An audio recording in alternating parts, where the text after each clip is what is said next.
ఇప్పట్లో మా పార్టీ మీద మా పాలన మీద ఇష్టం వచ్చినట్టుగా మాట్లాడింది కనుక మినిమం 15 నిమిషాల సమయం ఇవ్వాలని మిమ్మల్ని కోరుతూ ఐఎమ్ స్టార్టింగ్. అధ్యక్ష, ఈరోజు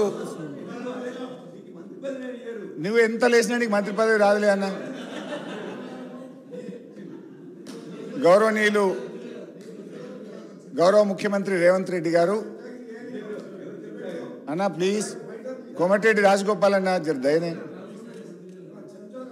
ప్లీజ్ ప్లీజ్ దయ, మీ దయ అన్న, నేను చెంచానులే అన్న. ఇప్పుడు గౌరవనీయులు ముఖ్యమంత్రి గారు మాట్లాడుతూ వారి ప్రసంగం నేను చాలా జాగ్రత్తగా కూర్చొని విన్నాను అధ్యక్ష.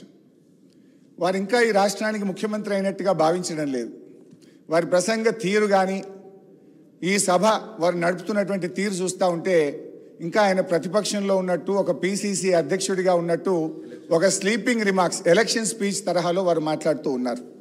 బాధ్యతాయుతంగా మాట్లాడతారేమో, వారు మారుతారేమోనని నేను భావించాను. కానీ వారి ప్రసంగం అంతా కూడా ఒక ప్రతిపక్షంలో ఆ రోజు ఎట్లయితే గోబల్స్ ప్రచారం చేస్తూ ఒక అబద్ధాన్ని 100 సార్లు చెప్తే నిజమైద్దన్న రీతిలో గతంలో వ్యవహరించారో, ఇవాళ సభా నాయకుడు కూడా అదే తీరును వారు ప్రదర్శించడం ఇది దురదృష్టకరం. ఈ సభకు ఆయనకు మంచిది కాదని నేను హితవు పలుకుతా ఉన్నాను.